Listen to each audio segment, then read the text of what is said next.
नमस्कार, आप देख रहे हैं प्रभात न्यूज 11 और देख सकते हैं कि चिराग पासवान किस प्रकार से नॉमिनेशन में गरज रहे हैं, दहाड़ रहे हैं। देखिए।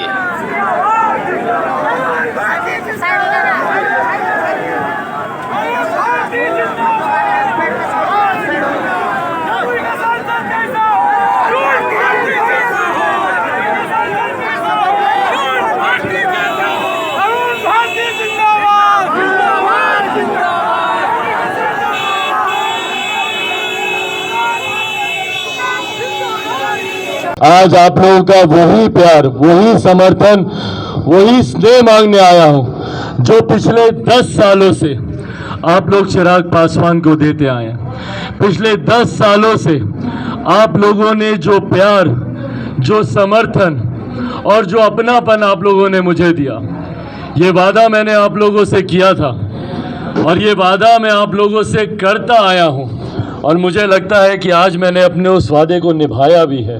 मैंने हमेशा आप लोगों से कहा था कि युवा बनकर आया हूं, बुजुर्ग बनकर ही जाऊंगा और आज ये माध्यम बने हैं मेरा।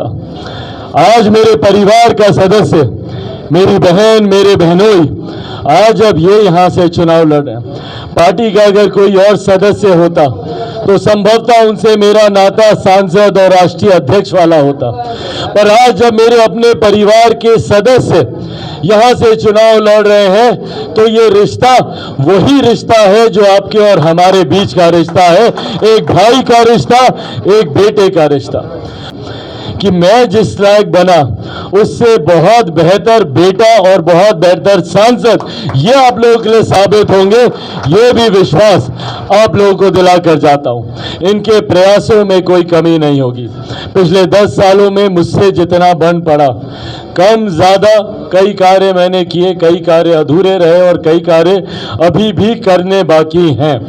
उम्मीद ही नहीं, मैं ये विश्वास रखता हूं कि आज जब मेरे अपने घर के सदस्य या आप लोगों के बीच मौजूद हैं, जिस क्षमता के साथ मैं प्रयास करता था, जिस क्षमता के साथ मैं कार्य करता था, आज जब मेरे जीजा जी यहाँ पर मौजूद हैं, ये उससे दुगनी तिगुनी क्षमता के साथ आप लोगों के लिए कार्य करने का ये काम करेंगे। ये वादा भी आप लोगों से करके जाता हूं। साथियों, इस बार का चुनाव पुनः एक महत्वपूर्ण चुनाव है। इस बार हम लोग तीसरी बार हमारे प्रधानमंत्री आदरणीय नरेंद्र मोदी जी को देश का प्रधानमंत्री चुनने के लिए ये चुनाव हो रहा है।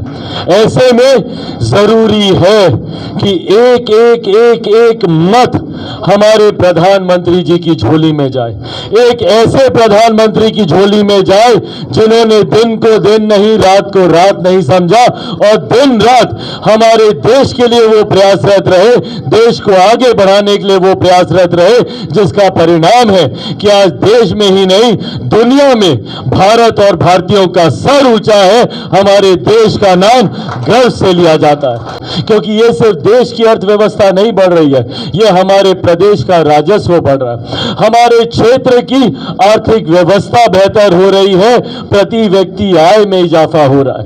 इन तमाम बातों का असर सीधा उस गरीब परिवार तक पहुंचेगा जो आज भी संभवतः मुख्य धारा के साथ नहीं जुड़ पाया, पर हमारे प्रधानमंत्री जी ने पिछले 10 सालों में एक के बाद एक छोटे बड़े कई ऐसे कार्य किए।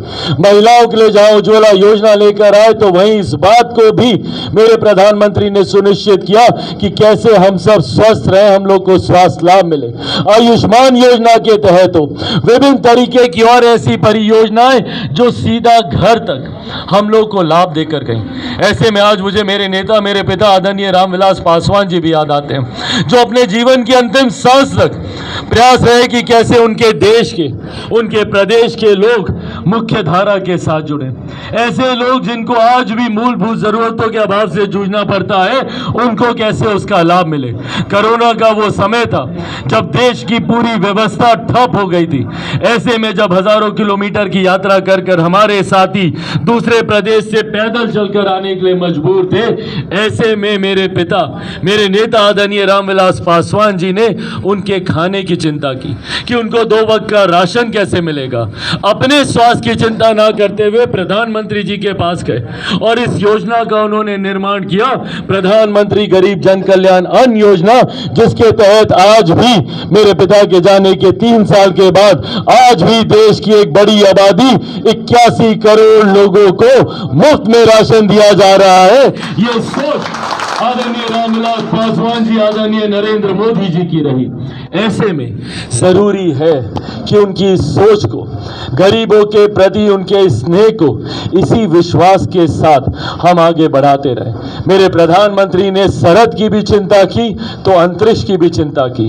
प्रधानमंत्री ने बुजुर्गों के स्वाभिमान की चिंता की तो युवाओं के जोश की भी चिंता की। ऐसे में जरूरी है ऐसे प्रधानमंत्री के हाथ को मजबूत करना, और खास तौर पर हम बिहारियों के लिए तो और भी ज्यादा जरूरी है, क्योंकि आज एक लंबे समय के बाद हमारे प्रदेश को डबल इंजन की सरकार मिली है। जहां देश का प्रतिनिधित्व मजबूती से हमारे प्रधानमंत्री कर रहे हैं, तो वहीं इस डबल इंजन सरकार का बिहार में प्रतिनिधित्व मेरे मुख्यमंत्री आदरणीय नीतीश कुमार जी कर रहे हैं। और आज की तारीख में इस गठबंधन को देखिए, 19 में गठबंधन हुआ था, 3 दल थे, पर फिर भी 40 में से 39 सीटें हम लोग जीते। आज सोचिए हमारे गठबंधन की ताकत कितनी बढ़ गई है। उस वक्त 3 दल थे, मुख्यमंत्री जी की पार्टी जनता दल यूनाइटेड थी, भारतीय जनता पार्टी थी, हम लोग की पार्टी लोक जनशक्ति पार्टी थी। पर आज इन 3 दलों के साथ साथ 2 और मजबूत दल और 2 और मजबूत नेता हम लोग के साथ जुड़े हैं, आदरणीय जीतन राम मांझी जी, आदरणीय उपेंद्र कुशवाहा जी। ये 5 दलों का गठबंधन एक ऐसा गठबंधन है जिसको पराजय करना मुश्किल होगा, पर उसके बावजूद हम लोगों को अतोत्साह में नहीं रहना है, हम लोग को ओवर कॉन्फिडेंस में नहीं जाना है। जैसा हमारे तमाम वरिष्ठ साथियों ने आपके सामने आग्रह किया, हर बूथ पर ईमानदार तरीके से मेहनत करनी होगी, और ये मेहनत ईमानदार होनी चाहिए। गलती से भी अगर हम लोग अपने किसी पुराने विवाद में उलझ गए या अपनी बातों में उलझ गए, तो इसका लाभ सिर्फ और सिर्फ विरोधी लेंगे, और विरोधियों को अगर लाभ मिला तो फिर बिहार और देश के वही हालात होंगे जो इससे पहले थे। ऐसे में हर एक कार्यकर्ता को सिर्फ एक लक्ष्य को दिमाग में रखना है, बड़े लक्ष्य की ओर अग्रसर होना है। प्रधानमंत्री जी ने हम सब एनडीए के कार्यकर्ताओं को 400 सीटें देश में जिताने का लक्ष्य दिया है, जिसमें सबसे बड़ा और महत्वपूर्ण योगदान बिहार की 40 सीटों का है। ये 40 की 40 सीटें जब तक प्रधानमंत्री जी को जिताकर उनकी झोली में नहीं देंगे, तब तक एनडीए का कोई भी कार्यकर्ता शांति से नहीं बैठेगा। ये संकल्प हम लोग को यहां से लेकर जाने की जरूरत है। पुनः ये विश्वास दिलाता हूं कि चिराग पासवान से बेहतर बेटा और बेहतर सांसद अरुण भारती जी आप लोगों के लिए साबित होंगे।